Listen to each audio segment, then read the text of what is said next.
Oh, hey, what's up, guys? How you doing? Everything cool?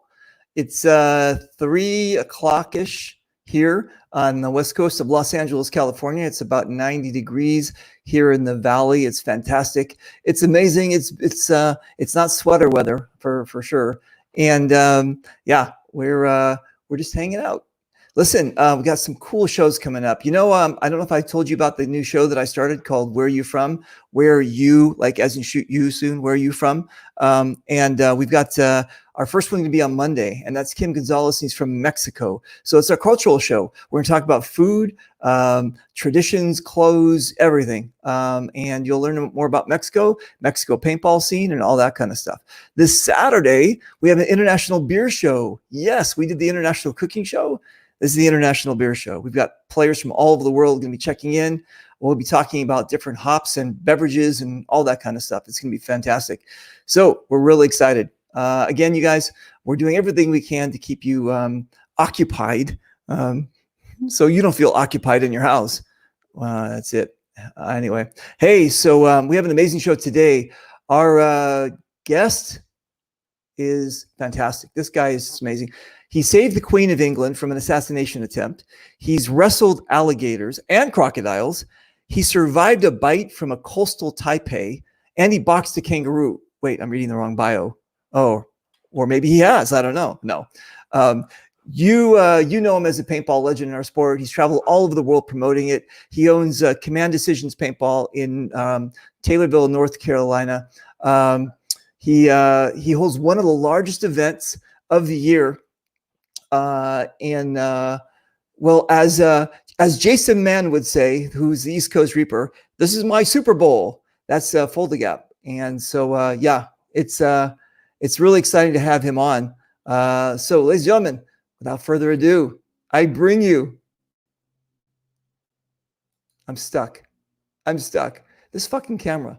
I'm going to fix this camera to get a better camera. I bring you Paintball Pete Russell. How was that for an intro? Oh, no. We tested all the audio beforehand. Yeah, not having much luck with that, but... All right. So how you doing? Can you hear evening, everybody. How are we all? Or should I say afternoon over there in California? Nice. Listen, so did you wrestle a crocodile, and did you get bit by a type? You know the snake I'm talking about, right? Uh-oh. Our audio is... Look, I laughed when you introduced me, Queen Saver. Yeah, it's not good. Okay, so hang on a second. You can't hear? Or what? Tell me, he's working breaking up. You're breaking up. Okay. All right. And freezing. Okay. So freezing, I got that fucking the microphone. But as far as the audio, are we good with the audio, or tell me where the problem is?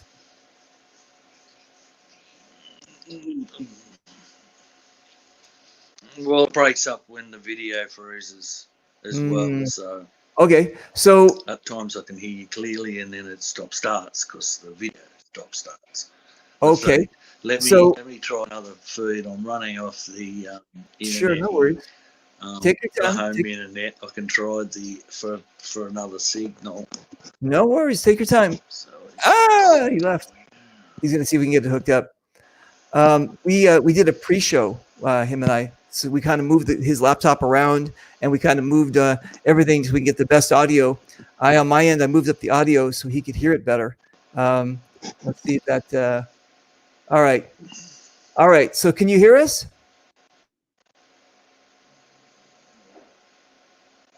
Can you hear me? Yes, it seems to be a bit better now. Yes. Now, after I heard that fantastic introduction, Queen Saver, Kangaroo Fighter, and all that type of stuff, which is, as we would say in Australia, a load of shit. But apart from that, yes, I have been all over the countryside. Fulda's said to me, 30 years ago, well, nearly 30 years ago, the places I've been to, the roles I've played, the people I've met. Yeah. The amount of times I've been shot. It's hard to believe. But let me ask, Well, let me ask you a question. So you grew up in Vienna, Austria, right? No, a little bit further south where there was no real Oh, sand. I'm It's a sorry. lot of- I always get those two countries mixed up. Yes, I'm just joking. yeah. It's I know. Australia. All's good. Yeah, I always get those mixed up. No, I'm just joking. Where are you Oh, there from? we are. Okay, we're at Sydney there. Yeah. I was an hour and a bit north of Sydney, a place called Ettalong Beach. So I Okay. moved from the beach to the bush over here. I'm living in Taylorsville, North Carolina. I own the lease on Command Decisions Wargames Center, where we hold Fulda Gap, which is Oh, well, that's it. I yeah. guess the show's over. I guess the show's over. We went from Australia to Oh. Fulda Gap, and all right. Well, have a good night, and listen. Yeah.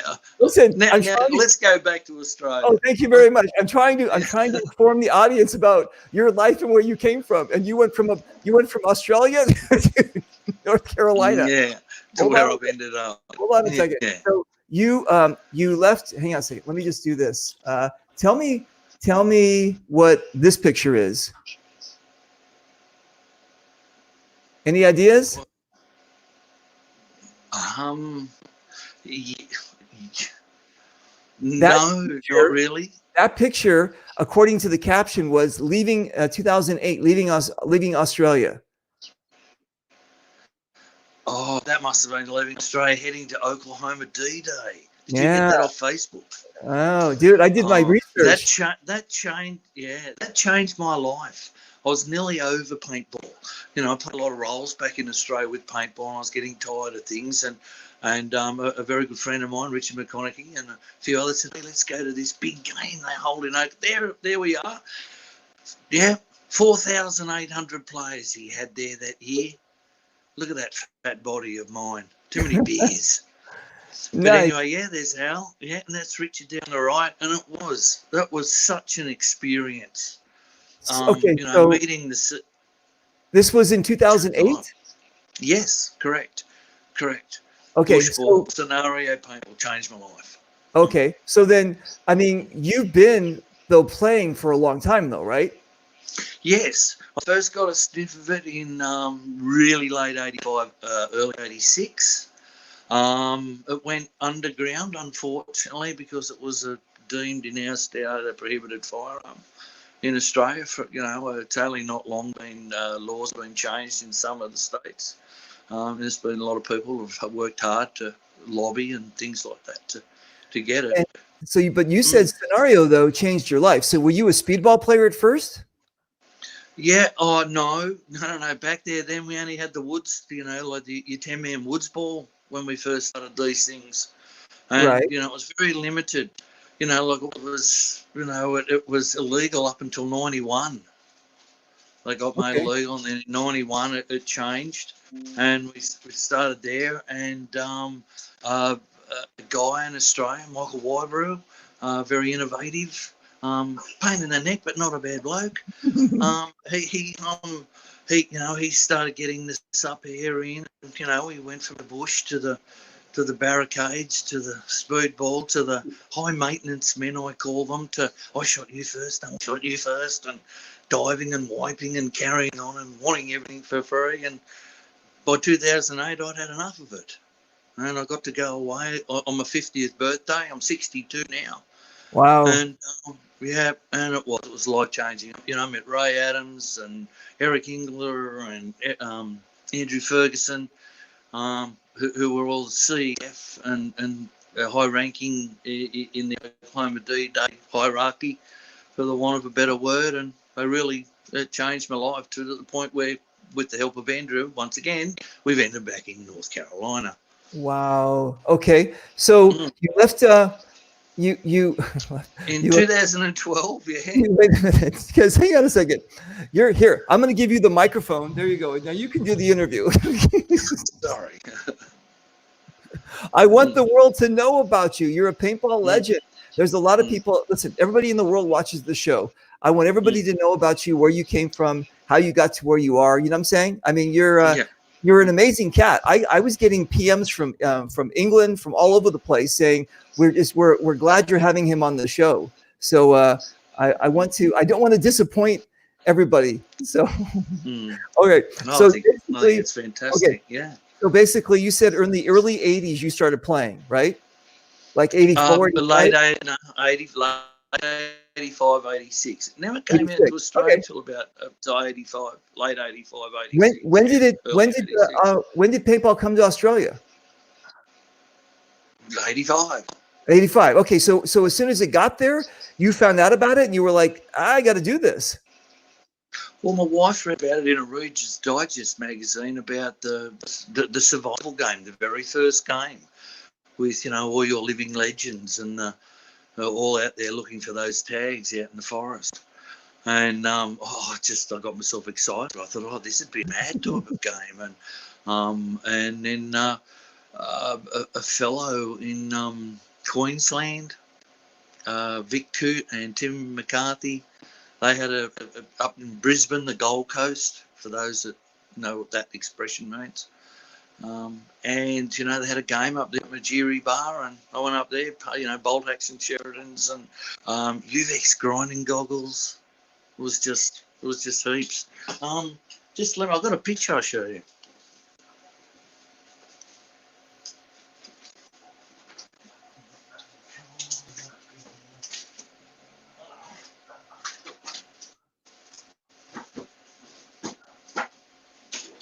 No, can't find it.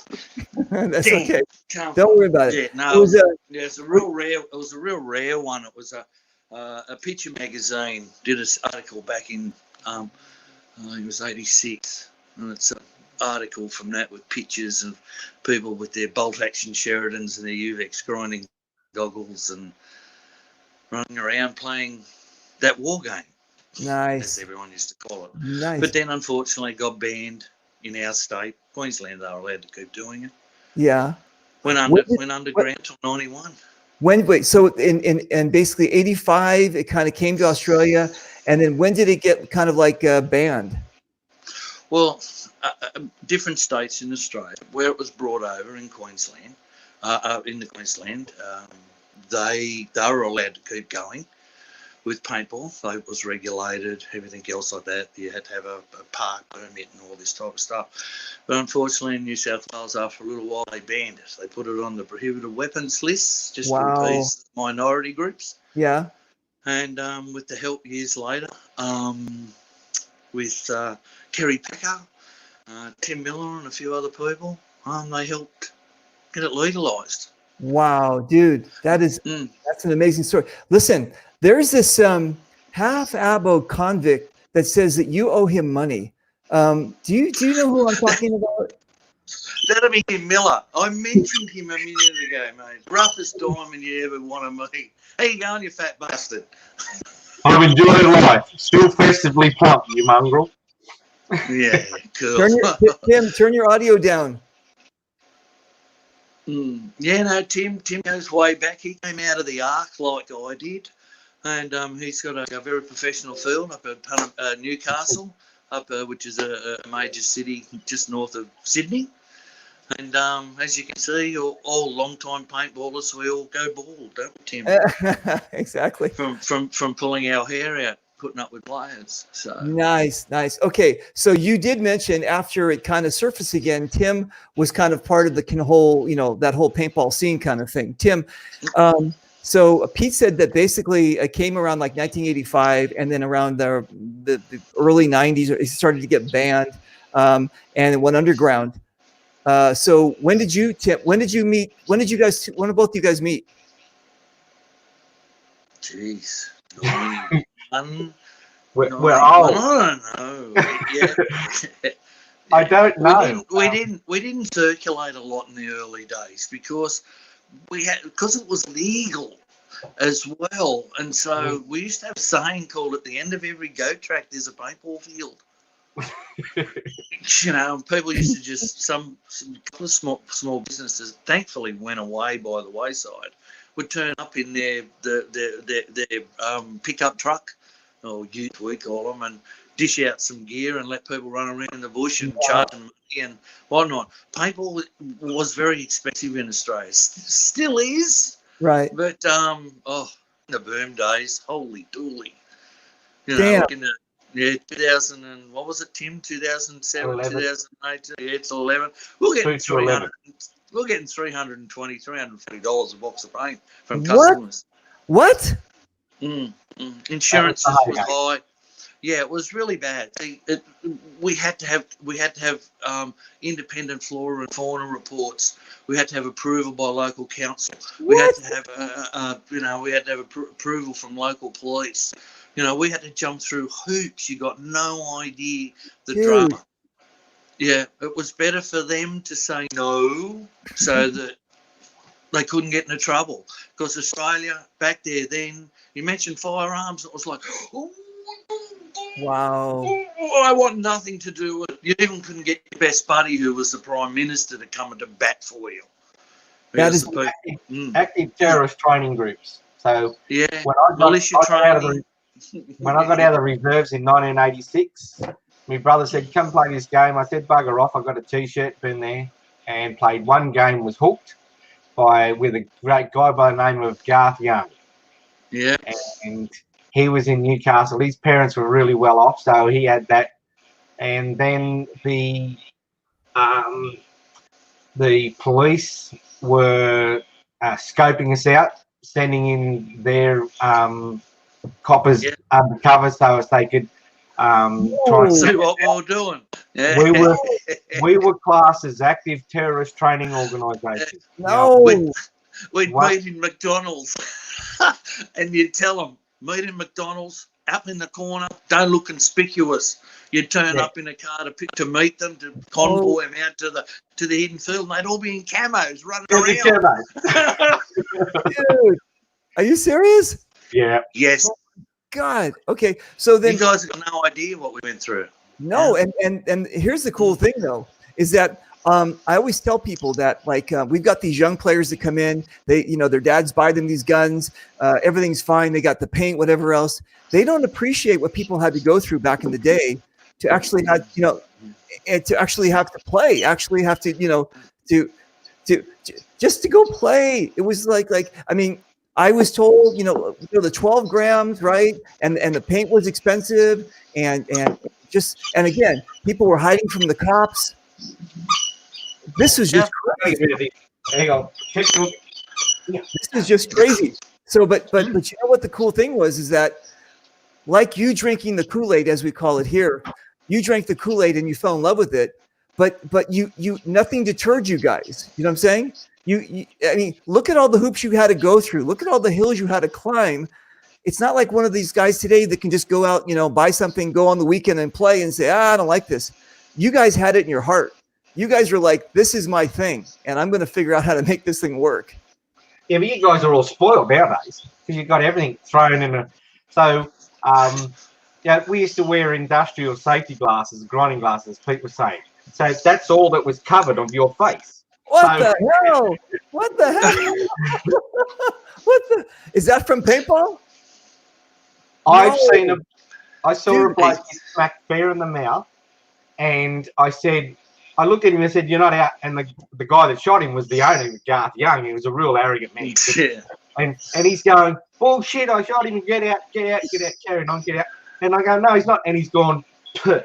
And he spat this whole mouth out, and it had cut inside his mouth, but it hit him on the teeth. He's lucky he didn't go back and smack him in the throat, in the top. Yo, dude. But yeah, as I say, like, we've done a lot of stuff in the early days, and that's when JT brought out the face mask, which was similar to the motorbike racing feature, and that was the early days. It was, and then that came in. So when I started my field in 1990, but it sort of had the equipment sort of undercover for about 12 months, and that's when I knew these coppers were looking at me. And one of the coppers is still a local cop now. He's been in the police for 30 years, and he was one of the coppers that came out to him to spy on us, to scope us out to see what we're doing. And he told his bosses he didn't want to arrest us because he wanted to play the game.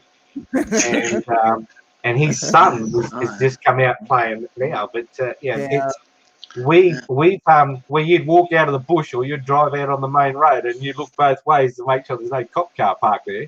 No, dude. As long as there was no complaint, they wouldn't come and bother us because they could see that we were morally doing nothing wrong. Right, exactly. Right. I mean, yeah. So they were it's so pretty funny. good about it.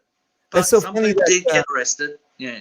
Yeah, I mean, well, if you think about it, like a terrorist organization, we think about Muslims and that kind of thing, right? You guys are a bunch of white guys, just running around, hey, let's just have fun, kind of thing.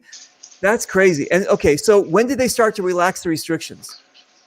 Well, we got things up Tim's way. I didn't have the field at Newcastle at that stage.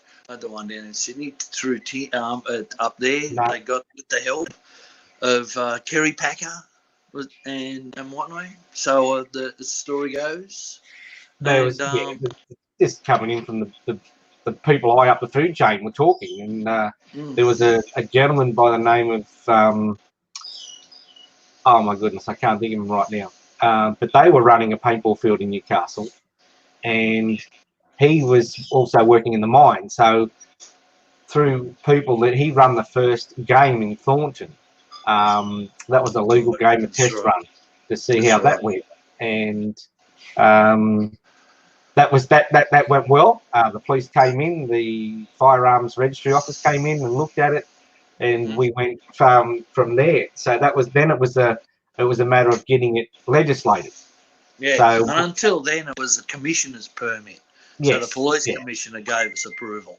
Wow. And then for a while, it went down the track, and then it got changed. But as I said to you, David, there was in 1986 when I got out of the reserves, there was 21 active terrorist groups in Australia. What? That the police knew about. And we were being labelled as one of the active terrorist groups, and I said to the copper, I said, so we're the only active terrorist organisation in the world that's advertising where they're training. But I suppose it's a bit like your militia that you have over there, where you have your little meetings in the That's what paintball was. Oh, Pete's there, a member. There you go. He's probably a member, right? Exactly. North Carolina member. What do you got? Oh, he's joining membership. Well, wait. Is registered? What is that? Legal paintballing or? Wow. That's only happened in the last 12 months. That's amazing. But this one's from like 10 years ago. When he tried to get it dropped. When we almost got it and they took it away from us. Wow. That's where the firearms registry officer said, I'm going to bring this all in line because I'm an innovative person, but the police minister said, I run this show and you'll put it back to 16. So that's correct, right, Pete? Okay. How's this one? You really like? There's a bit of an infamous firearms owner in New South Wales, also has some paintball gear and equipment. He took a video of him playing paintball with his two sons, and he rushed a bunker and shot the son. Well, little did we know that, because we had an association at that stage, little did the association know that the government had slipped in a rule that you couldn't shoot anyone in sort of 10 feet. No. And so this bloke was being charged for shooting somebody up close. No. Yes. What happened to him? Did he get... Well, I've been over here for 2.5 years now, so I've lost, I don't have my finger on the pulse like I used to. Right, okay. Over there. I got it. But that's how bizarre the laws are. Tim, I could go on for hours about some strange things. Tim, listen. Look at this, you guys. Look at this. Oh. Yeah? I came back from the UK for that game. Yeah. Where was that at? That was at Camden, at Pete Moss Field at Camden. It was one of his big games that he has there. Nice. And we'd not long Tim had come back from Oklahoma D-Day, where he got that hat from that he had on. Nice. Shopping. And the hat was called Miller. That was called Miller. Nice. Yeah. The brand name is Julius. All right, cool. So listen, I brought Tim in because he says you owe him money, and also that And also no, Tim and I become really good mates after just hanging out. We haven't met. No, actually, I'm sorry. We met 2015. We actually met in person at Living Legends 2015. But he's been kind of like my my go-to guy about Australia, about cooking, all that kind of stuff. So I knew that he'd actually make you smile. So I was bringing him in. But Tim, we're going to continue on his journey. And thank you. What time is it there? Oh, it's 8 o'clock, 8:30 in the morning, Saturday morning. Saturday morning. Yeah. All right, cool. All right, Tim, listen, thanks again for popping in, and we'll see you later, okay? Pleasure to see you, bud. See you, mate. Bye, bud. Bye. Bye. Oh, thank you for that. That put a huge smile on my face. Thank you very much. It did. Very good. Yeah, he is. He's a character. He's a rough diamond, we call them in Australian. Yeah, he's a rough diamond. Yeah, you don't ever get on the drink with him. I haven't yet. Man, hopefully, you know what? I don't know. I don't know if he's coming out to the States or not. I think he might be. I'm not sure, but we'll see.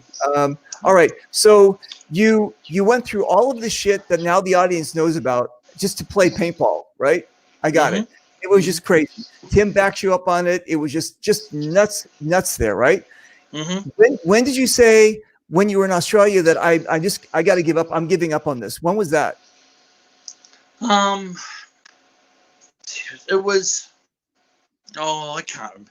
Geez, man, it's hard to know how many years back it all goes to. Right. I was refereeing in two as well. I used to be Australia's head ref for a lot of years. Wow. Used to travel around doing tournaments. Okay. Started a refs crew with the help of a dedicated female referee, Jill Henty, and co-worker, and really big help out for Paintball Pete's that was in Australia for all those years and whatnot. And I was starting to get a bit tired of it all. Went to a big game up in Coffs Harbour. Now, a big game in Australia back then used to be 60 or 70 people. Wow. And where's Coast Harbour? Coffs Harbour is, you can see Sydney and Gold Coast. It's about a third of the way down from the Gold Coast. Yeah. Okay. So yeah. And being that Australia is the world's biggest island, I'm just joking. It's a continent. That's a lot. I mean, it was a lot of traveling, right? I mean, this is like. Oh yes, in the tournament days, that Action Paintball would put on, they would travel to South Australia, to Queensland, and they take the field down there, and they go down there and they get permission, because we got sick of playing it on paintball fields. We wanted to put it out into the general public. And Action Paintball and Michael Wybrew did. Okay. Right? So they put it in football, small football stadiums and stuff. Oh, that's interesting. Okay. Because at that stage, New Zealand were holding their national titles every year in the Rotorua International Rugby Stadium, afternoon and night games. I had ref the pro field over there for 3 or 4 years straight over there for it. And, so... it was all happening. It was all starting to grow and things like that. And I started to get tired of being in the political side of it. As much as I loved it, I was getting tired of it. And right. I went to this game at Coffs Harbour. I got asked by an old friend, Richard McConaughey. McConaughey, I always get it, Rich. Anyway, he suggested this big game that he'd seen on YouTube, Oklahoma D-Day, and there's all the people going to be there. So a group of us. I've got a big photo up on the wall. I don't know if of us sitting at the in between the two motorhomes we hired. Right. And stayed there, and look, the people I met, Ronan and quite a few of the others, and I couldn't believe it. There was hierarchy, there was all staged, there was 4,800 players, it was all going on for 6 days, and I've just gone, look, there's the lads that we went over with. And even before I got home, I rang my son back in Australia to start building me a scenario field on the Newcastle field we had. And I said to him, I want to see at least a quarter of it done by the time I get back. Dude, did you own the land? No, I was leasing it off the forestry and at a very reasonable price. Nice. So I was lucky. I used to say to them, look, if you want me to, keep giving you money and whatnot and maintaining the area and whatnot, you're going to help me grow. So please give me a reasonable rent. Right. And then, if you put it back into me, I'm putting it back into you. I'll be here longer. I'll clean the place up. And it worked perfectly. I was very lucky at the paintball fields that I had. Okay. The Mount Whitefield in Sydney was just picturesque. It was down on the river. We had creeks. We had gullies. Oh, so dude. many things. Dude. Yeah, it was. Yeah, it was. I was there 3 months short of 20 years. I was there. What did you call the park? It was called Paintball Pete's Mount White. That's so awesome.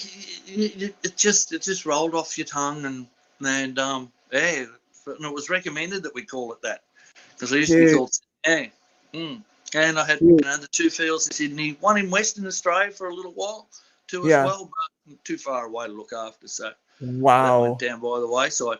And then in 2011, I had a bit of a shitty life-changing experience. I lost my old girl, so I ran away. Yeah, well, I'm happily married again now. So that's something that's been a real good support for me. Wow. And my children, it's my children. Auntie Kathy, they grew up with Kathy and 2 as well. So, after a while. But besides all that, I ran away. And I ran away to the UK and Europe. And I got a job over there assessing paintball fields for big scenario games. What? How did you? I would drive around the country. How did you get such a job? Assessing that. Oh well, so through a mob. Now, when I say shoreline, I'm sure there'll be a lot of people in the UK that go. But yeah, I worked for Shoreline Paintball, and I went around, and I started the crew in the UK called Resync UK. But that didn't last very long, unfortunately, because I couldn't stay over there for too long. But I got to travel around Europe looking at fields and Agimon and quite a few others, and assess paintball fields, whether or not, how many people they could take, and parking and state of the fields, and how does it all look. I'd spend at least 6-7 hours walking around, really going over the place to see if it would be apt for big games. And then I left there and I went and worked at a field at Harrogate Paintball, Rob Schofield, James, quite a few of the others. And I worked there in Reft, and they put up with my tantrums. And being a field owner for so long, it's been hard to work under somebody else sometimes. Wow. And they helped me build a few fields. That's one thing. It's funny. This is what I was put on the earth for. I was saying. I mean, your name is Paintball Pete, right? And it's like you're not like a dishwasher on the weekend. You've dedicated your life to this sport, this amazing thing of ours. And you know what? People told me, like, this guy's a legend. And so I started doing my research and everything, and I'm like, this what? Huh?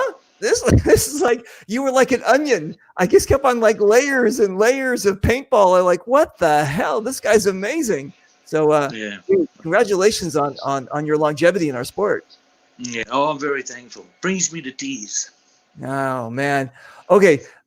So tell me, I'm gonna pop up some pictures. You tell me what they are, okay? Yeah. Oh, Tim Miller and I at Oklahoma D-Day. Look who's back. How fat Tim Miller. Yeah. We can't run away from Tim Miller. Okay. No. So Tim Miller, two Aussies are enjoying some tea, I think, right?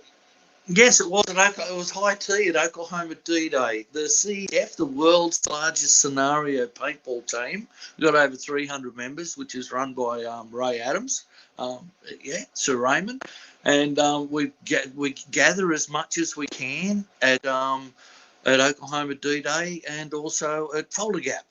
We're Nice. one of the largest contingents there too as well. Nice. Okay. And I've had the honour of leading the Commonwealth at D-Day 2 years in a row. Wow. So, it's a shame that it's gonna be the last year, right, of Oklahoma D-Day. Yeah, next year. Yeah. Where we were all going to go, but Corona's done all that. So we don't speak about the C word on the show. Sorry. that's okay. I'm just joking. I'm just Oh, joking. you're right. I see When- some strange state in America has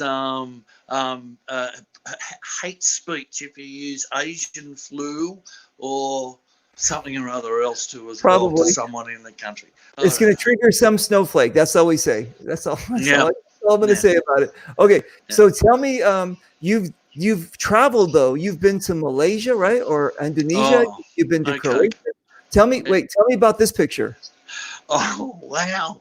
Okay, Shoreline put a game on a deserted World War II Cold War German Russian submarine base Wow. off the coast of Croatia. No. This was Shoreline, right? And 81 of us went out, bus to Split Harbour, a ferry to a remote to an island, fishing trawler to the remote island Milkara, and had an adventure of a lifetime. Rubber Dude. Zodiacs onto the beach and things like that. So, Dude. yeah. That, I mean, I've heard about it. I've heard some amazing stories about Croatia, and so let me ask you a question. You jump off the boat. Aren't your boots wet? Aren't you soaking wet? You got to play the rest of the day with wet boots?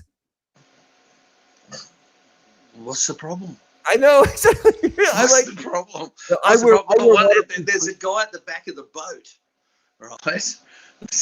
There was a guy at the back of the boat that had my brand new Dipman.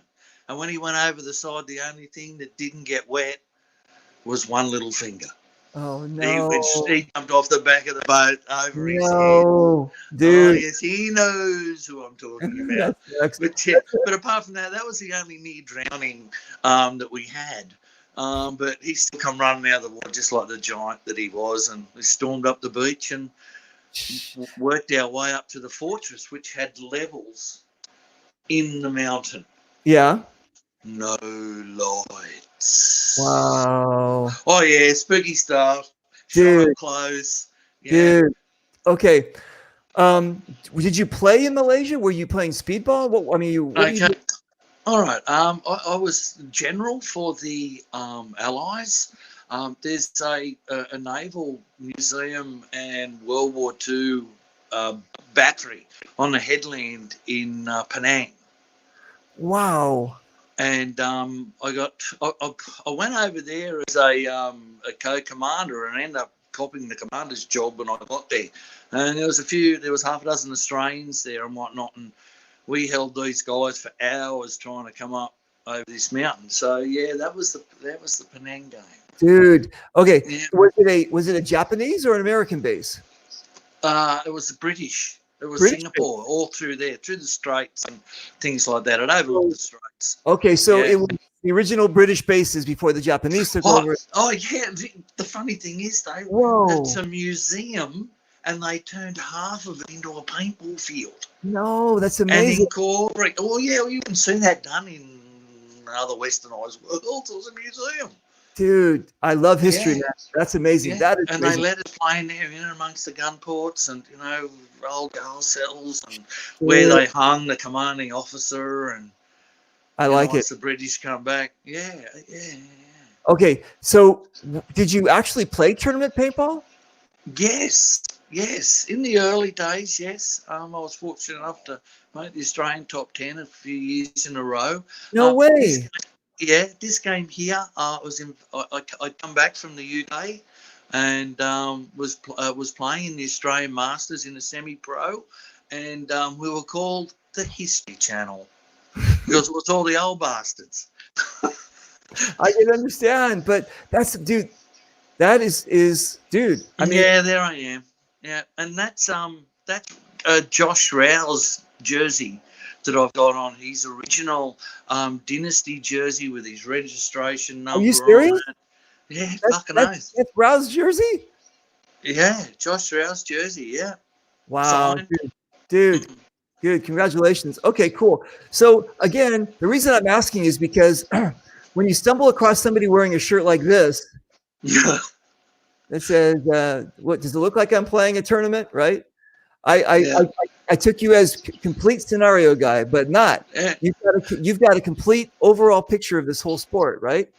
Yeah, well, this is the first year I actually haven't really done anything with tournament paintball in Australia. I was the financial backer of the NXL in New South Wales in Australia up until the start of this year. Wow, dude. For 2 years, yeah. Head ref for the Super 7 series for I don't know how many years. I think it was just about all of the years that it's been going, which is Australia's #1 competition held in Sydney. Okay, and do you have any connection with this amazing organization, the NXL? Oh, only through the guy that runs it in Australia, Steve Gauci. I don't normally mix with a lot of the hierarchy people and whatnot. I leave Steve to do all that, and I'd never been to the World Cup. I'd head ref the World Cup in Asia. Oh, 2 really? years in a row. Yeah, in the semi-pro field. Yeah, I was head ref for that dude, a couple of years. And and I'd never been to the World Cup, and so I had Australian friends here for Fulda this last year. They stayed for Fulda. We all then went down to the World Cup. It was my first ever World Cup. Wow, dude! And I was proud to wear my NXL top and cap, and that's where that photo come from. My good friend Superman, Paul McCullough. Dude, I like it. What is this? What's this animal cruelty you're doing here? What's going on here? It's Maisie. It's Maisie. What is those poor? It's my attack pug. Those poor dogs. They're born with behind the 8 ball. They're already wheezing and they're already like their nose is crushed in. And they're the best loving, hugging kind of dogs, but they're sleeping like with their tongue out and doing this. Yeah, they have breathing issues and whatnot, but we sort of semi-fixed all that before we brought her out from Australia. Oh, you can actually do all that? You can take care of them? Yeah. So as long as they don't put on the weight, they can cope with it. Oh. Yeah, we had a throat open wider. Oh, that's what it is. Okay, cool. Yeah. I didn't know that. All right, cool. Yeah. And what we got here? What's this thing? Oh, now look. If you don't mind me saying it, that's a famous photo. That's been seen around the world. I've had people say to me, "Oh, that photo of you and Ronan, is up on the wall in Russia and things like that." Oh, really? Now, yeah. That's Oklahoma D-Day on Parade Day. Wow. That's my commanding officer. That was my commanding officer there on the right. That's Ronan, right? Drew Lagman, and there's yours truly on the left.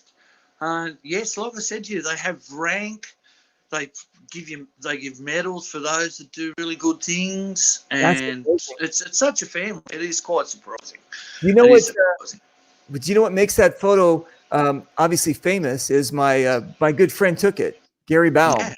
Oh, it's beautiful. Oh, it's a beautiful photo, man. He's amazing. He has this eye where he just knows. Okay, hold still. That's the shot. And he made me famous. He made you famous. It's amazing. He's a star maker. No, I don't know about a star, but being a star. You're a star, dude. You're a star. Everybody knows who you are. Come on. All right. What about this one? Oh well, that was my second. Okay, that's Oklahoma D-Day. I'm not sure what year it is.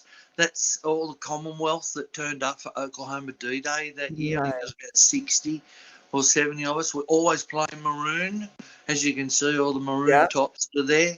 Yeah. And whatnot. And we've got some young people coming up, which is good because some of us are getting old. The old people, right? The History Channel, yes, I know. Yeah. Okay. But now, Oklahoma D-Day's over, and they're all going to start coming across now to Fulda Gap. Fantastic. Okay, so let me ask you this: do you have to be one of the Queen's subjects to be able to be in that group? No, it was started by an American here in Taylorsville. Mooresville, which is only an hour south of here. Sir Raymond, he's the commanding officer. He was asked by Dwayne Converse, who's Oklahoma D-Day dude, and he asked him to start up a Commonwealth unit to from the way I think the story goes to so that. Because, as you know, at Oklahoma D-Day, all the units are there that stormed the beaches and defended the beaches. Right. There was no one there for Sword Beach. So they opened up Sword Beach. They had the Commonwealth. You had which was the Canadian Parachute Regiment. There was, and a few other regiments too in there as well. And so, and pulled that crew together. And the biggest I think we had there one year was 320. Whoa, that's amazing. And they're all over the world. They come from all over the world: New Zealand, Malaysia, Europe, America, England, Canada. Dude, that crazy. New Zealand. Oh, so you do allow Kiwis? I thought you weren't allowing Kiwis in. I'm just joking. I know. Don't worry, Len. He's only joking. You'll get to meet him one day. Okay. That's Len Paris in New Zealand. Hey, so listen, we got some fans of yours watching the show. Okay. Jason was on lunch. He said, "Hurry up and get started already." We got Pete Maxwell. Robert. I made up his own name. Robert Maxwell. Do you know Ellie? Ellie, yeah, he's our illustrious leader with the Operators Association or Field Owners, however it does. He's the one that puts up with it all. I did for years back in Australia. That's why I got no hair left. I poured it all out because us field operators, we're all big heads. We all do it the way we think's best. And nice. You got a shout out from South Africa. Oh wow! Hey, Leon. And Jason over there where's it? I think he's by Washington D.C. Yeah. And then I'm stuck again. We got Teddy Bear, Dave. You know Dave Patton from Law, right? Yeah. Brandon. Who else? Sure. I've heard of this guy's name. I think he's a troller. I mean, he might even be a hater of mine. I'm not sure what his name. Hey, isn't he a great guy? Isn't he? He is. Oh, look, yeah, he's another wheel in the clog in the paintball world. You know, it just doesn't go around properly without people like him. Right. And quite a few others. Yeah, it is. No, I agree. Listen, him and Jason, man, they're just like. No, I'm serious. They're like, well, yeah, no. I wasn't gonna say anything, but I was gonna wait for later, but I'll show you anyway. So, yeah, right. Yeah, Jason, look, yeah. I think they touch each other up or in the back room. I think that's why he wins all the awards. I think that they're always. I think they have a secret chat and they're always talking to each other back there. Okay, so and we got a hello from Germany. It's midnight there, and that's Mario. Yeah, he's a really cool cat. We got a hello from Africa. So there's Africa. Hello, Africa. Hello, Ali. Ali, originally from Lebanon, then moved to Central Africa. Do you know that's what it's called? It's called Central Africa? I mean, can you be a little bit more original? Like South Africa, Central Africa, North? Okay, I got it. All right. So many different states there. We got Brownie Brown. How you going, bud? Nice. Ryan Harris. Hey, man. How's our bus looking? It's rusting away. Nice. We've got Leon West. Yeah. So you have a big following. I mean, I'm telling you, dude, you are like you're knocking out of the park. You know what I'm saying? I'm amazed. This is like your in here in LA when a girl turns 15, it has a quinceañera. It's called a coming out party. So there you go. Here's your coming out party. We all love you, and they're all lining up to say how great you are. No, I don't know. You're fibbing now. All right. So tell me about this cool cat. Wait, hang on a second. Let me just get I'm just like, hang on a second. I got to get off there. There we go. Tell me about this cool cat here. Hang on. Ready? Oh, dude, you look official. You look like you belong in Africa in like one of those paramilitary things. And this is like, it's my old beret of mine. And the rest is the uniform, the CEF. I know. Are you wearing the Scottish flag because that's the ancestry of your family and everything? No, the Scottish flag is the Cairn Scots, which is the unit I started with when I first joined the CEF. In part of the 3rd Infantry Division is the Royal Canadian Scots. And that was the unit that I was in when I very first joined, when we very first went there in 2008. Nice. All right. Yeah, it is. That's a great picture of you. What is this? Okay. I'm in Aberystwyth, Wales.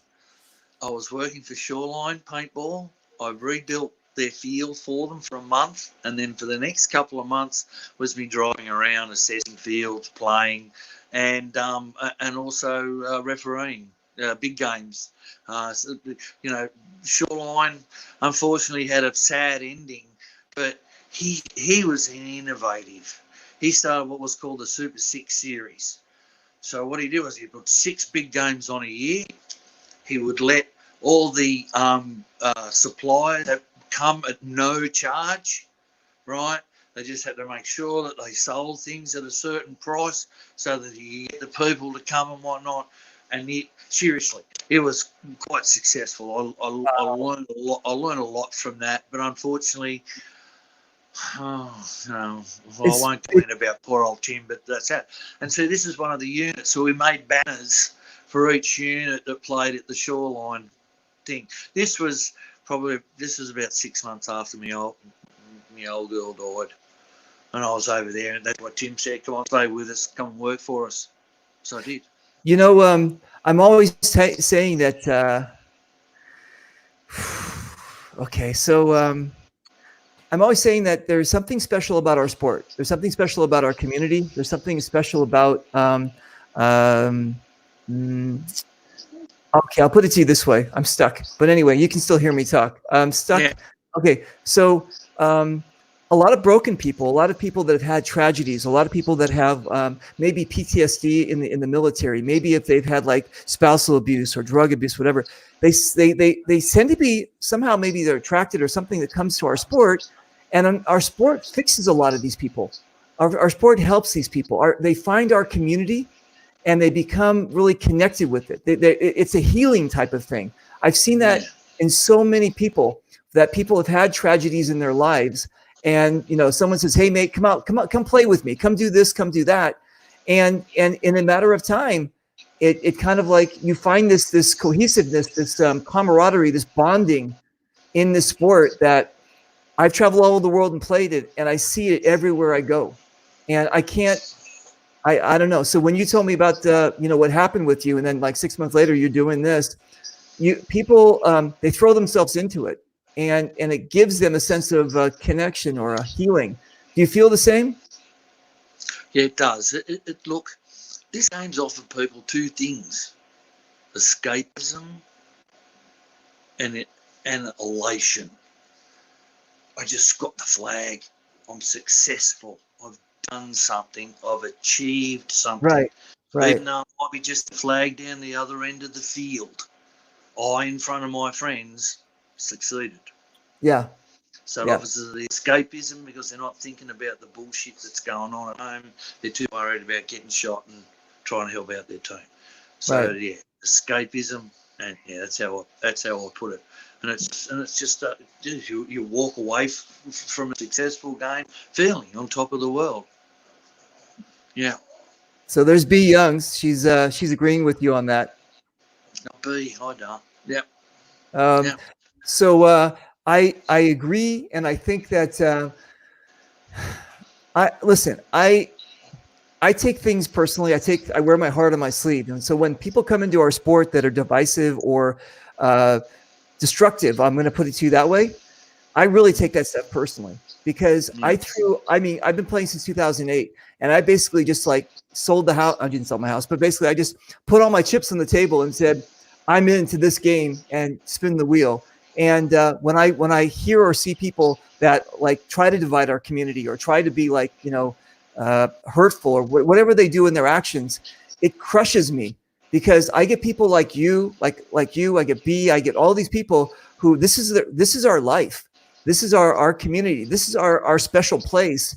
And people, whatever they are. And it just really crushes me. So, that's a personal, that's a really, if I could do like an hour on people that just have like maybe made our paintball community like this. And I'm like, you don't need to be here.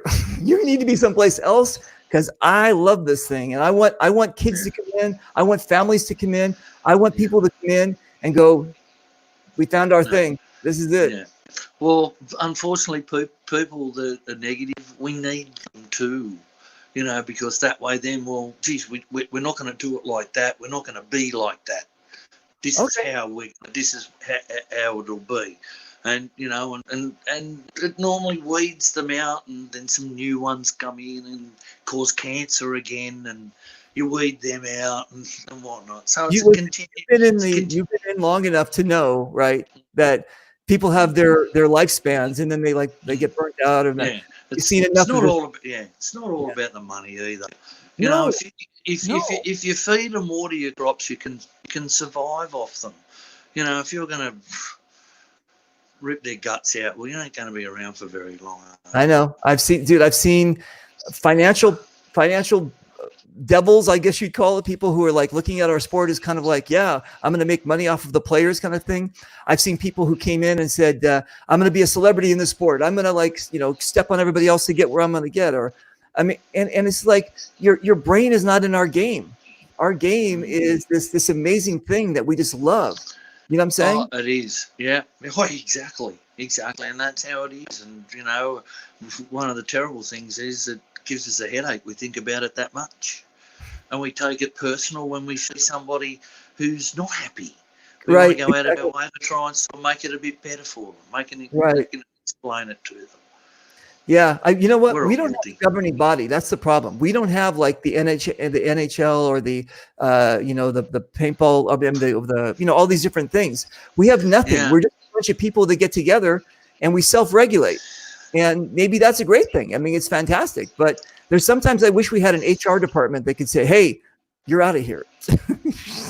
Yeah. Oh, look, if everything has its pecking order. Yeah. And you just can't please everybody. Like I said, you know, I've been on associations. I've been the president of the association in Australia too as well. And it's just, look, seriously, it's a shit fight. Because everybody has their own direction that they feel that it needs to go in. And we appreciate that and everything. But, you know, it's hard. But as long as the mum and dad feels are out there, you know, the heart of paintball will never go. Dude, good. I wanted to hear that. That's what I wanted to hear. Who's this cool cat? Okay, that's Paintball Pete in his Australian paintball top. I wasn't playing. I'd finished then, but I was a supporter and a sponsor, and they wanted me to be in on the photo. And nice. The Australian, which that jersey. That's a beautiful jersey. Yeah, I signed and whatnot and donated to oh no, I didn't donate it. I sold it to a collector from Oklahoma D-Day. Oh, dude, congratulations. What is, look at this. Look at the king here. The king standing around him. He's like, I am the king of the red chair. Oh, that's yeah. Oklahoma D-Day is the hottest time of year and they hold that game. And how are you wearing pants like that? Dude, I wear a kilt and I can regulate the flow. Thank you very much. How are you? Look, being the CEO of the Canadian Scots in the first, after a couple of years there, like, you know, they're going, okay, you got to wear a kilt. I will tell the world right now, I don't have the legs for a kilt. You don't need the legs. No. Beanie legs, no. You wear some nice socks, right? Make it look traditional. Come on. Oh yeah, the boys prefer it. But that, okay, what would happen in Oklahoma today? We would have high tea, and we would have Jake McNeese, the true Dirty Dozen sergeant from the war. He would come out with his wife, and everyone would dress up in period costume. Eric Engler, Sir Raymond. Maureen Armstrong, she used to look fabulous in some of her outfits that she used to wear from the 40s, and we'd all have high tea, cucumber sandwiches, cold tea, talk shit, and that'd last for about half an hour, and then Jake would go home and that'd be it, you know. It was, when I say we talk shit, you know, we would just be talking about, you know, just anything, to talking the shit. Yeah. Right. It was enjoyable. It was enjoyable to see and enjoyable to do. And it was an officer only thing. So all the tops with their cups of tea and shit like that. Just the pommies, right? Exactly. The pommies, yeah. The Aussies, we're partial to a cup of tea as well. You're partial. You're all convicts. Exactly. I am too. I bet. No, I bet. Even Tim jokes about like being half Albo, right? I mean, like everybody's got this some amazing connection to like something. It's just fantastic. Yeah. We're still a pretty young country. We're only 230 odd years. You're kind of like America in a sense, right? We're like America was 150 years ago. Thankfully we're still liked. You knucklehead. All right, hold on a second. All right, what's going on here? Oh, okay. Super Sevens, not Super Sevens. The Super 6 series in the UK. That was the Stargate game. I had refed a few of the big games that year that I was over there, and that's me giving them the rules: no overshooting, no butt stroking behind a barricade and getting caught doing rude things like that. Nice. Oh, here we go. This is the Australian CEF. We're at Hot Shots Paintball in 2015. That place got voted in the top 10 paintball fields in the world. Wow. And it surely was with everything that it would have. And he would have a tour of duty game over there. And he wouldn't take any more than 150 people. And it was really, you had to be first in, first served or hot on the list to get onto that game. Wow, dude, yeah. Crazy. Oh, man, you should have seen the place. Holy dooly. So when did we all of a sudden go, let me see, I'm going to throw a dart at the map and end up in Taylorsville, North Carolina? What the hell? How did that happen? Okay. I walked away from the Sydney field because of the head that I was in. I just walked away, I just closed it, didn't sell it, do anything, just walked away from it that I'd had for 3 months short of 20 years. Fulda made Paintball Pete's and everything else like that. We still had the Newcastle one. That wasn't going too bad. And then a fellow, Michael Wybrew, Action Paintball, asked me if I'd like to do something with the business without going into it too much. I went and did that for 2.5 years. Didn't sort of fully like it really. And then I was talking to my friend Andrew Ferguson, Command Decisions Wargames Centre, Fulda Gap, all that type of stuff. I wasn't happy, blah, blah, blah. And so I sold everything in Australia and come over here and helped start a small business. And then a couple of months into the small business, he asked me if I'd like to take over the lease of Command Decisions and the home of Fulda Gap. So I said yes, and it's been an adventure for just over 2 years. We've put a couple extra bigger games in, put quite a lot of money into cleaning up and getting the field, make it look fresh and new for all the people of Fulda Gap. Fulda Gap is still going to be on this year. Eric Engler and Richard Money, Mamba, they're running the game and keeping it at the height that it is. I'm making sure that the field's all ready to go and got all the refs and all that type of stuff and, improve if, battle areas and stuff like that and hopefully go from there. And, it's starting to be called now the what do you call it? The Super Bowl. The Super Bowl. That's the big games. Let me see if I can pop this up here. Hang on a second. Ready? Can you see this? Yes, I can. So this was a cool video that I found from Fulda Gap last year. Oh, yes. Yeah, that's the one we got up. Yeah, is that the social paintball one? That they did two for us. Two videos for us. One a teaser and one on the game itself. Yeah, we anywhere up to nearly sort of 1,400, 1,500 people. It takes Takes a few days to make sure the place is ready and everything else like that. Quick shot, they're a bonus. You know, as Ferg says, you know, we pay the money to have air that is not going to let us down. They supply the air for the tournaments. They supply air for Fulda. You know, we've got systems there that would probably keep up with it. But, you know, I can understand why when they say we don't want any dramas. We're going to have the best air system there. So we pay a lot of money for that and such, you know. And you've got, you know, you got Eric Engler, you know, he's doing a new registration portal and, you know, they're doing things for the game. We're trying to upbeat the game. Mamba, he's in there. He'll come in and, you know, wave his magic wand a couple of weeks before and do a little bit of tidying up here and there and tweaking of the place too as well. And so with the three of us all in there, it's coming along.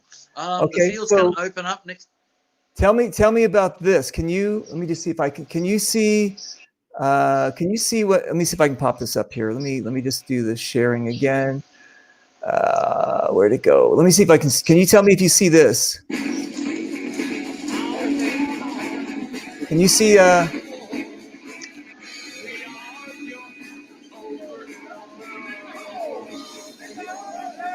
Do you see? Did you see that? None of it. Okay, cool. Hang on a second. I'm going to do this because that was fucking amazing. Hang on a second. Let me put this back here. This was, I saw this and I said, oh, mamma mia. Okay, hold on one second. Let me do this. Let me grab this guy here. And there we go. This one here. All right. Tell me if you see this thing here.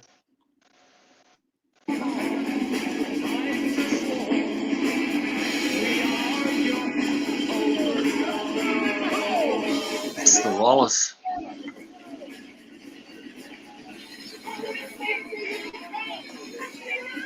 Dude. Yeah. What is that? That looks like a real tank. Oh, look, there's Ken Spencer, the owner of the property. He's the one that first put the paintball field in. Story has it's the third oldest paintball field in the world. And he's had, and he had it for a few years. Andrew's had it for 14 years. I've had it now for 2 and a bit, right? And out there, some of the fire bases that have been built, but Ken's a tank man. And he, you know, they worked out to get tanks in the game well before I came along. And now it's great. There's like 6 to 8 tanks per side out there. Right, and there's dirt tracks out there that they're allowed to drive around on and hunt people down. And themselves, they fire Nerf rockets out of them. It looks really cool. Nice. Oh, this. Oh, okay. That was 2012 or 13, and I came over to play, and I'd just given a donation to this, to the, oh God, I apologise, I can't think of the name, not the Starlight Foundation, it's for kids. Anyway, yeah, and Andrew got me up on stage and thanked me for the large donation and introduced me, and for those that hadn't met me at that stage. Wow, dude. You, again, everywhere I go, every person I talk to, and every time I said I'm going to have them on the show, they had a story about you. They just said, I mean, look behind you. Look at the stuff behind you. Look at this amazing stuff.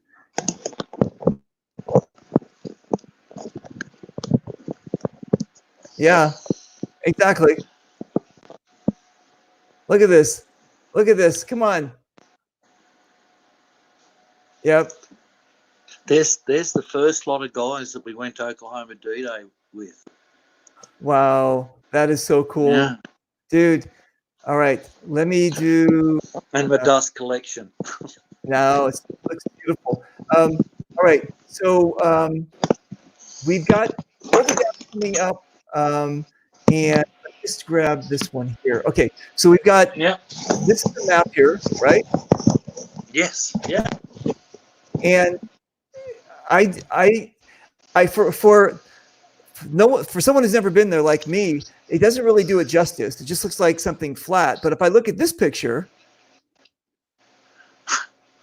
look, if you're going to get around the whole place and all day out there, it's an up and down hill. Unfortunately, the big open area there is a little bit of a dip in the middle and whatnot as you go under the power lines and up onto Rex is that base on the left and Bravo is the one on the right. And all up in the trees up there to the left and things like that, there's, uphills and Damn. mainly uphills. Yeah. Dude, Yeah. this is beautiful. It reminds me of Germany when I play there. It's just like this huge forest. And Yes, they are. Yeah, exactly. Forgot about that. Okay, cool. So when I'm looking on the map here, we've got like how many acres that we basically roped in kind of thing? Yeah, 78 acres, I believe it is. 78. Wow. Yep. And as you know, the Warsaw start on one side, NATO on the other. They all yell and scream backwards and forwards at each other and then rush at each other. So nice. it's an interesting concept. And 3 to 4 weeks before we have the Fulda Gap Airsoft, where we get quite a few hundred people too as well. So.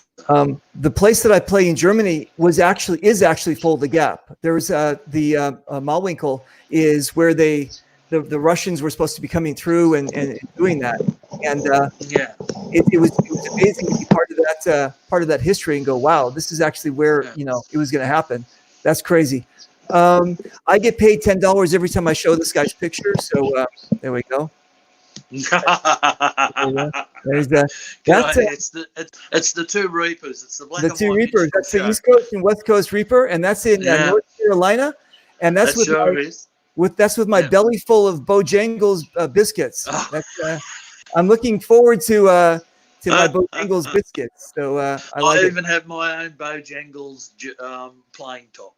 No, are you serious? Happily, give me. Yeah, I've got.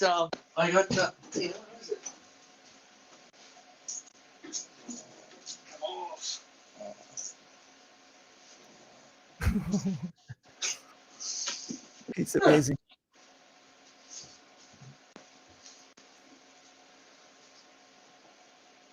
Oh, what the hell? Where did you get? Oh my God. Oh, dude, you're a member of them. That's fantastic. Oh yeah. And it is. Huh? Holy shit, dude! That's amazing. Dude, that's crazy. It's like it was meant to be because I have that tattooed on my arm. You've got the paintball guy on your arm?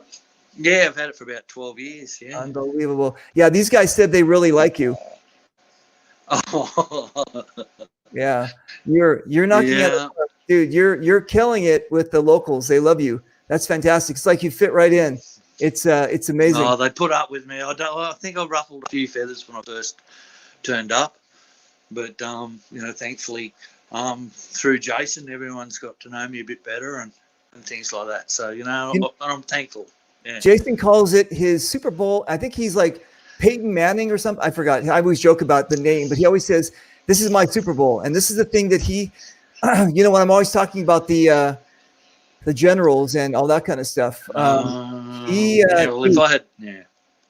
chooses it? Because he needs to be a general, that guy. Listen, you know what Jason has for breakfast? He has a bowl of paintballs. That's what he has for breakfast. That's how much he loves the game, and he just dreams about this kind of. You guys got to make him general, man. Listen. Do you have any? Please don't ask that question. Do you have any say in the matter? Because what's your PayPal?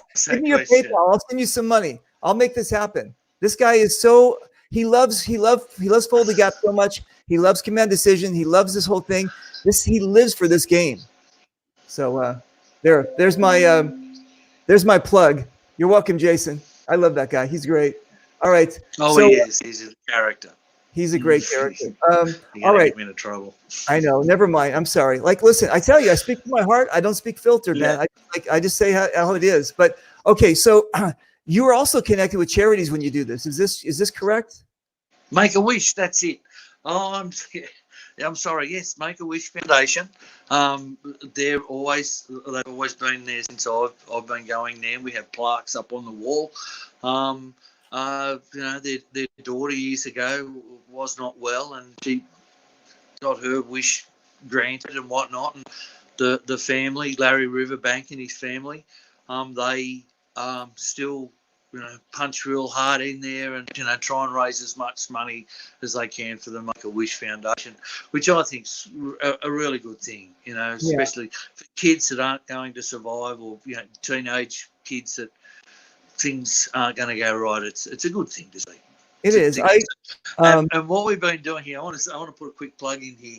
There's a lot of Nerf rockets fired at Command Decisions, right? A hell of a lot of Nerf rockets. And what happens is normally you pick them up, you throw them in a bucket, right? And then over the ensuing months or days or whatever, people will come in and go, well, that's one of mine, that's one of mine, that's one of mine. So what we decided to do, because we're the ones picking them up, doing the field work and everything else like that, we throw them in a bucket. And if they want a rocket, they got to pay 50 cents a rocket instead of $4 for a new one. And all that money, well, what money that we've raised so far, which is only a few bucks, goes to the Make-A-Wish Foundation. So we're trying to sort of support them as much as we can. Congratulations. Listen, 2014, I think, I was contacted by a guy named Steve Ray. And he says, there's a kid who wants you to be his Make-A-Wish. And I'm like, really? And so, so I get there, and he wanted me, he wanted Ryan Greenspan, he wanted Mr. H. And so we all got together and we went to his house. Yeah, Mr. H.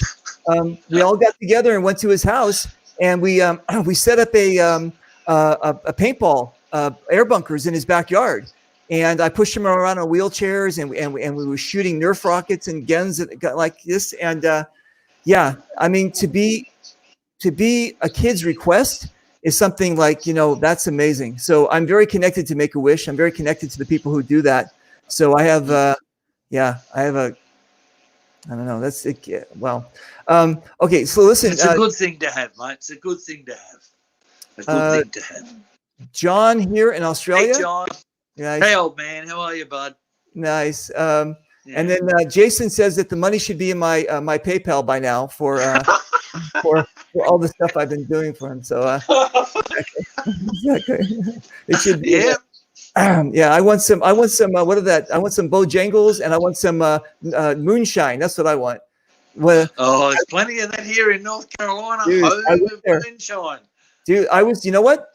Jason was the first one to turn me on to moonshine. I'd never had it before, and I got there, and he said, "You got to try." It was apple pie moonshine. Oh, okay, cool. Yeah, and I was like, "Did you just take this out of the tank of your car? I mean, what the hell is this shit? What is this?"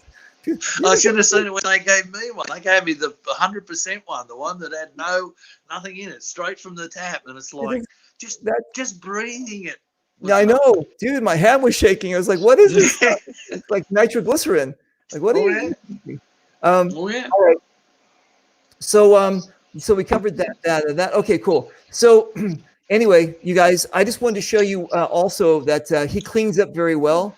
So that's at the UK Scenario Awards. The UK Scenario Awards. Yes, the United Kingdom. Yeah, it was in the UK. They had a scenario. That's amazing. Yeah, there's a lot of good things that happened over there through Shoreline, through the UK Federation at that time. Unfortunately, it went by the wayside, which was a shame. But how many? And do you have any kids? Yes, I have 3 children. I have they're all in their 30s. One's lives in Western. That's the one that lives in Western Australia. The one in the middle. She used to be. I'll tell you. She used to be Australia's highest paid stripper for about 10, 12 years. You're lying to me. What are you talking about? What? No, I'm not. And I'm proud of her too. I tell you. That's listen. Okay. How about? That's her there again too. Yeah. And okay. Who? Come on, there's got to be a bikini. Oh, okay. That's her in the middle. That's me on the bottom, and that's my youngest in the middle. The others are relatives. I didn't recognize you with hair. Yeah, so I think. Yes. Listen. When I was a surfie, I used to ride boards before paintball. No, are you serious? I used to have long hair down past my shoulder lengths. Oh, dude. I was a board rider for years. No, a longboard? Both. Short board mainly to start off with, but as I got older, a lot older, Because You got the longboard? Yeah. Oh, I used to live on the beach. It was the longest left-hand wave in the world, and used to Dude, have some amazing surfing sessions. dude. So here's what I'm getting from you. You have a passion for life. Is that true? It's just an amazing, I mean, to you, life is meant to live. You're not just on the bus watching the wind, going out the window here. You're actually involved with what's going on with life, man. Yeah, it's an interesting concept that you put. I'd like to think, slowing down now a hell of a lot more. Just, being happy with what I've got around me. But, there's a few more things that I'd like to do at Command Decisions before I throw my hands up in the air and leave it to my manager, Tyler Benfield, on your Okay. time. Yeah, so How is it? It's working out. How is it possible that you didn't get included in this picture? Because I was the one taking it. Yeah, that was back from my father's funeral. He passed away a couple of years ago, 2 years ago, while I was over here. Went back for that. It's the bond in the centre, or grey, whichever way to call it. That's my sister, and the rest are family members. Nieces, nephews, my daughter's in there. Yeah, dude. And yeah. do they all play? No. No. No, not really. No. The two boys that were, they come and have a game, and that was about it. I lived an hour and a half away from them and things like that. But also too, you got to remember that it's not a norm thing in Australia. It's not where you can just go out in your backyard, Right, and practice and play and then go to a paintball field, when you feel like doing something different. It's a bit of a different world over there. I got it. We have the gun culture in Australia, but we really don't. Okay. Yeah. So this is the big Super Bowl coming up. What's the date on this thing? Okay. It's in November. You're going to laugh at me. I can't think of the date. But it's the second weekend in November. I'm pretty sure it still is. You pull the dates up there. It's still a go. We're going to be starting in June, doing a lot more field maintenance, getting things ready, building up this, the new the new registration portal, and the what is it? Yeah, 6th and 8th. Okay. Yep. Nice.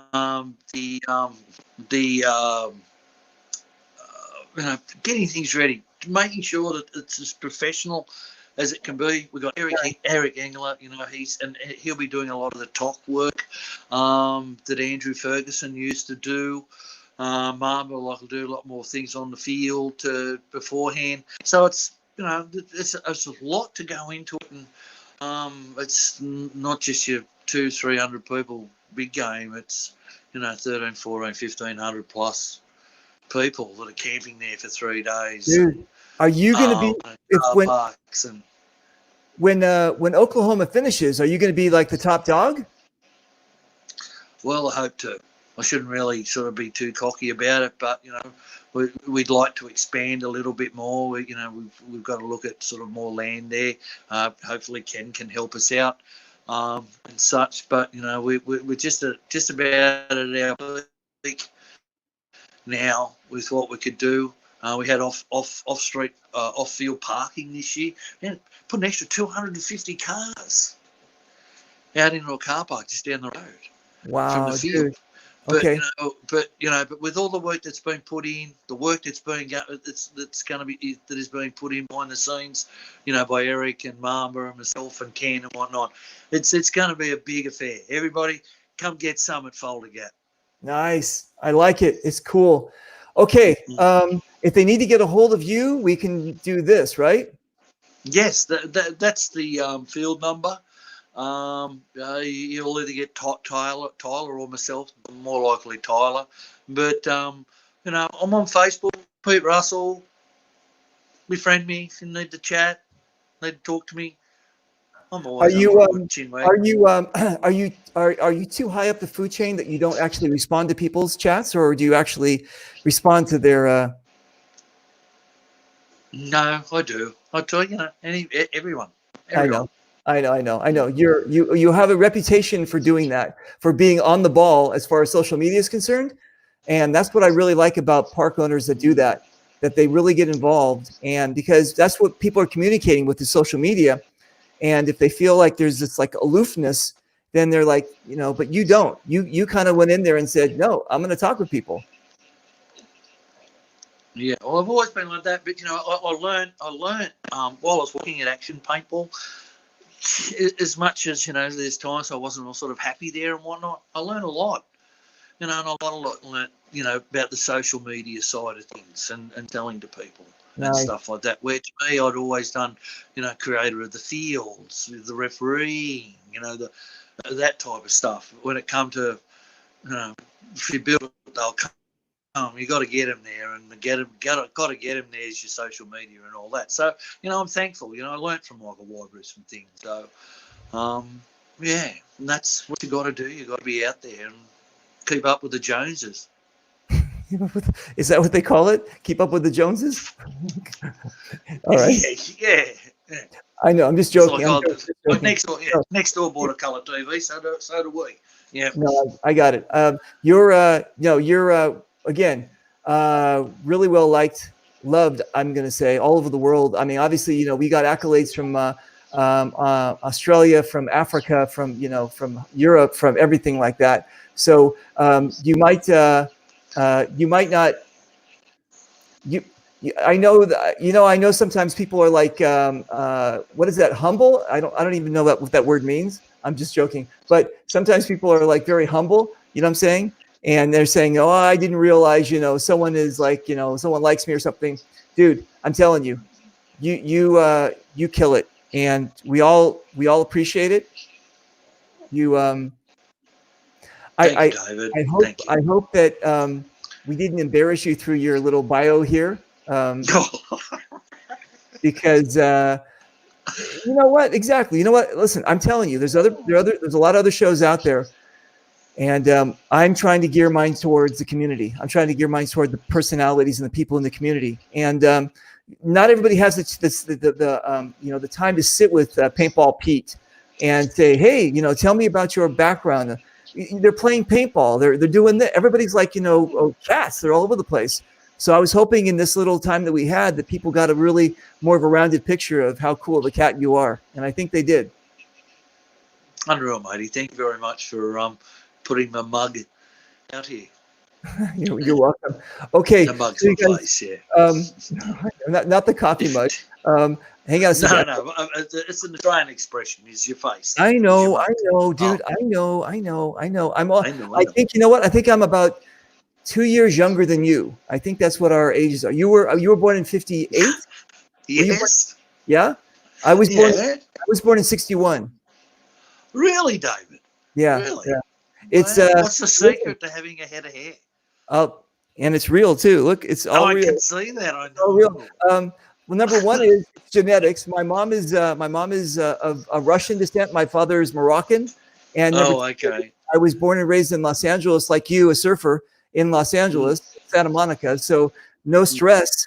And so nothing to fall, except when I was in the Army. That's the only time that I started getting a little bit of stress. But other than that, it's all good. Okay, my brother, listen. All right. Thank you very much, you guys. Everybody who's watching, I want to thank you very much for helping us make this an amazing show for Mr. Russell here. We're going to say adios, but don't hang up, Pete. I'm like your name. All these people.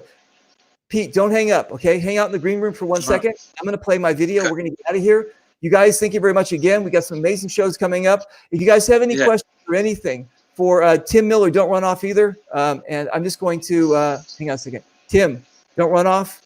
I'm going to play my video. We're going to get out of here, and we got some amazing video shows coming up. So I'll shoot you soon. Bye.